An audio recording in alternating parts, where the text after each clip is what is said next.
Hello, hello, hello. My name is Jack Carlin, and welcome back to your favorite game show, Sequel Spotter. This is the game show where we spin a wheel to see which Pixar movie is going to be getting the next sequel. With all of that said, let's spin that wheel.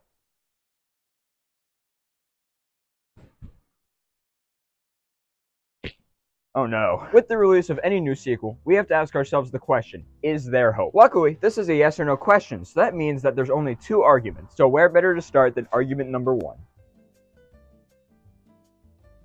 The team behind the movie has changed drastically. For Inside Out 1, you had Pete Docter, the father of Pixar animation. He had Monsters, Inc., he had Up, he had Soul, he had Inside Out. This man is a movie-making machine, and now he's gone.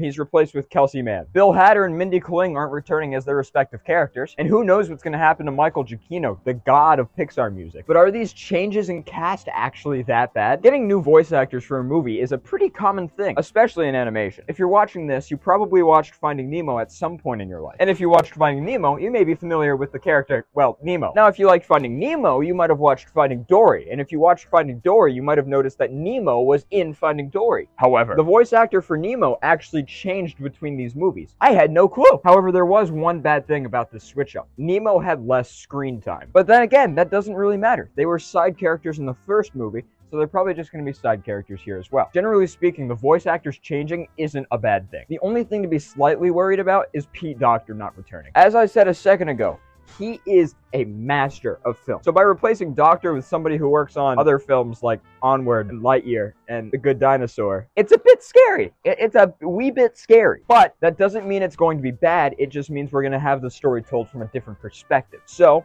viewers, tread lightly, go in with an open mind. Let's think about Cars 2 for a second. The Cars trilogy has got to be one of the best. You have Cars 1, which is a movie with tons of racing, and a bunch of emotional scenes where you watch Lightning McQueen throw away his ego to build other people up. And it's a beautiful scene. And then there's Cars 2. You got Finn McMissile missling all around. You got Sally, or whatever that person's name is. Holly, I think it's Holly. It might be, it's probably Holly. You got Holly being totally dope as heck. You got Mater driving backwards at Mach 5. You got Lightning McQueen as a side character. And best of all, London explodes.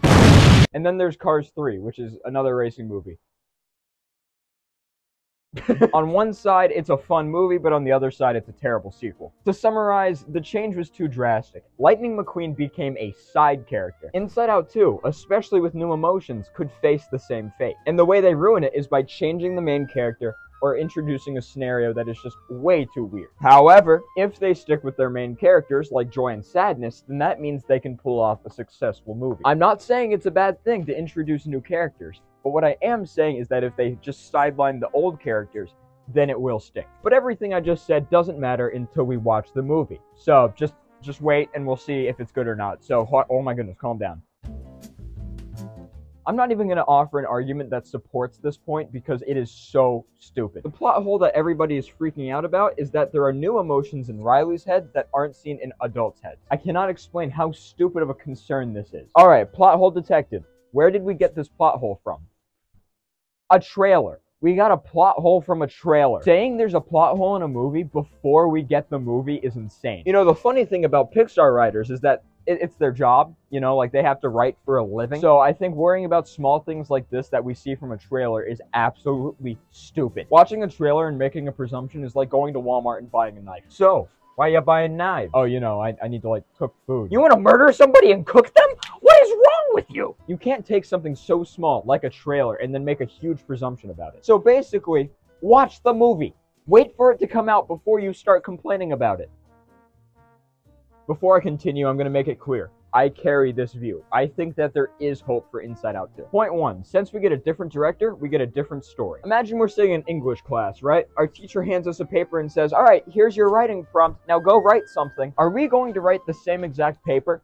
No, we're not. A group of 10 people can be handed the same exact prompt to write something, and then come out with 10 completely different results. That's because as human beings, we all experience different things, unless they're canon events, I guess. Inside Out 2 is that prompt. It's the same prompt, but now someone else is going to write that story. It's just a matter of how it fits in with the first one. Part 2, we have the same characters. Inside Out 2 is giving us something that any good series longs for.